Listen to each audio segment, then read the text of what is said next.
So 2 years have gone by since the first Splatoon came out, and in its major success for being the most successful new IP in Japan since Wii Sports, everybody was well aware that a sequel would eventually come out for Nintendo's new system, the Switch. And here's the new Sploon of the Splats, Splatoon 2. I first want to say that I did not play the original game for an extended amount of time, even with the game's free DLCs and stuff they added on in the updates.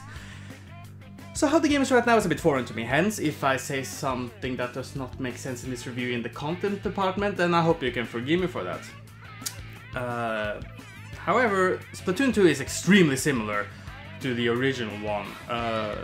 Not just because it's a sequel, there are some puzzling design decisions in this game that I don't quite understand the reasoning behind. I would kind of expect Nintendo to be a bit more wary in their second outing after getting tons of criticism from their first game.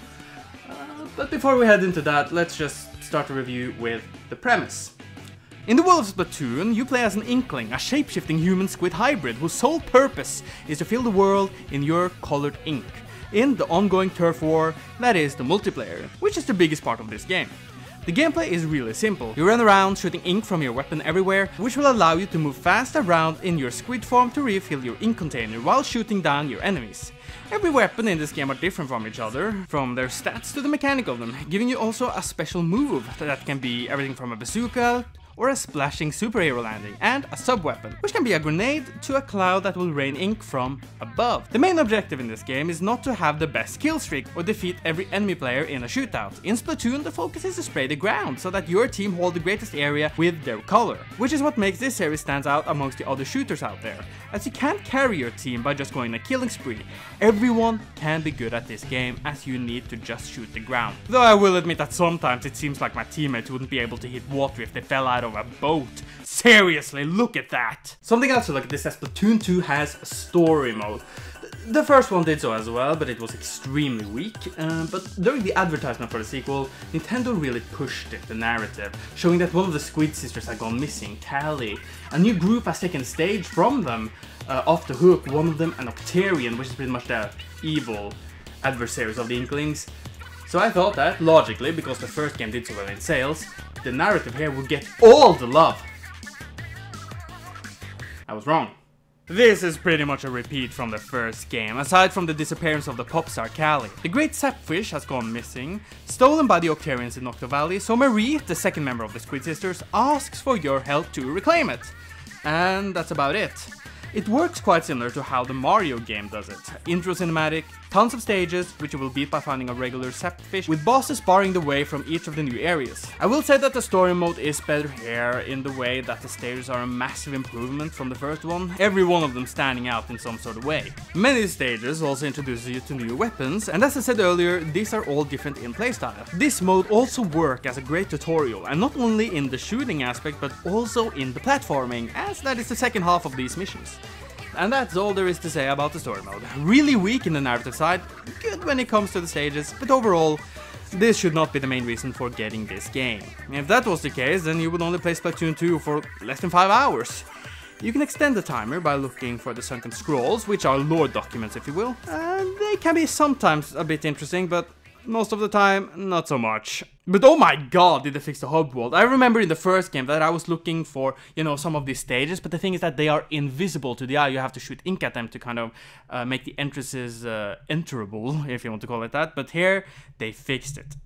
I'm serious, I looked for a stage in over 20 minutes last time, so thank you! Yeah, this is absolutely not a single player game for sure, but if you absolutely want it for the single player experience, there is one extra mode that might make the money worth it.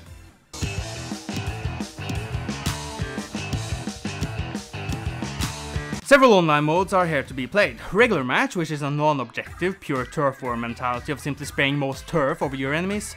Finishing a match will grant you XP to level up and money to buy new weapons and clothes. The gear for your character also have some buffs, like moving faster in squid form to making the players use Splat have a longer respawn timer. The weapons and gear store are closed until you hit certain levels, 2 and 5, probably to make sure that you understand how this game works, and to open up rank battles at level 10. This will give you 3 types of gameplay modes. Splat zones, where you will need to hold a certain area in the map for a time, tower control, which is all about steering a tower to the enemy team's space, and Rainmaker, a powerful weapon that needs to be, just like tower control, needs to be transferred to the other base. Winning will rise you up in rank from C- and upwards, and once you're getting to B-, you will unlock league battles where you can play all of the previously mentioned modes without the consequence of potentially losing your ranks. I guess this works more as a competitive side of the game, where you will face off against good players. Okay, so I play mostly regular matches as I prefer to just shoot ink everywhere rather than focusing on some sort of objective, though here we can see some of the puzzling oddities that I mentioned at the beginning of this video.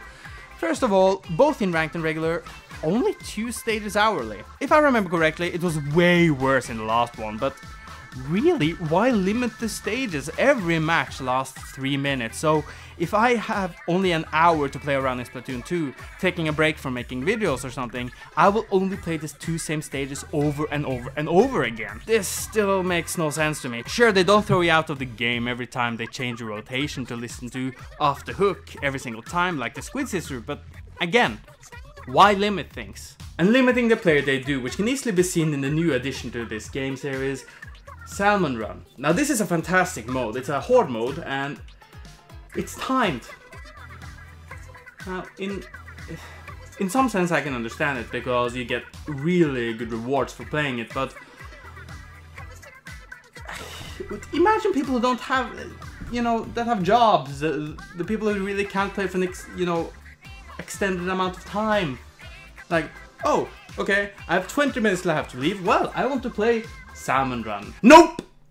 You can only play that mode when we tell you to. Why not just update it so instead of a timed mode that you can't play all the time, even though you bought the game for money, have timed bonuses rather? The mentality is ridiculous. And what else is ridiculous is how to join a match with your friends. I myself never had this problem because none of my friends have gotten a Nintendo Switch. Shame on them. But I have seen several streamers having this problem, so to mention it is really important. So the idea is that when one of your friends jump into a match, you can click on their names to join the battle. But the problem here is that every spot fills up with players extremely fast, making this method of joining a battle with your pals insufficient. There's also the fact that it is highly unlikely if you are 3 players, you won't be on the same team. There's a mod that allows you to be on a team together, but then you will need a full one, so if you only have 1 or 2 friends with you, it will not be a smooth experience. This is so puzzling to me. Again, imagine the people who do not have that much time on their hands. They have no power here, as the creators have some weird-ass mentality. Now, I know I've been really harsh on this game, but that's because it's an amazingly fun one. I want the best for it. I want to see... The only thing holding it really back, aside from the weak story, in the multiplayer department, is the limiting design decisions.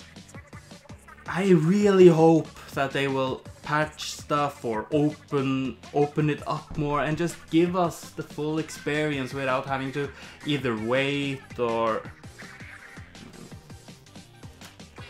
Okay, let's just talk about something good. The presentation.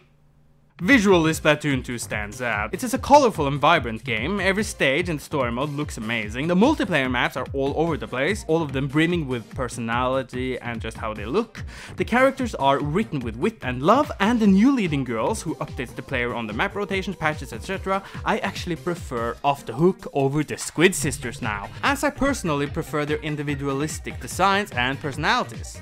The music is also good, if not better than the last game. Sure, the tracks can sound a bit similar from time to time because of the language of the Inklings and now Octarians, but it is good. Heck, I find these tracks better than that of Mario Kart 8, and that one had some great music. Splatoon 2 is Splatoon for Switch. The story is weak, but it works great as a tutorial, and it's not like it's a bore to play through. The stages are a lot of fun. The multiplayer is it makes the game worth it, absolutely. The main meat is just with regular battles, ranked matches, league,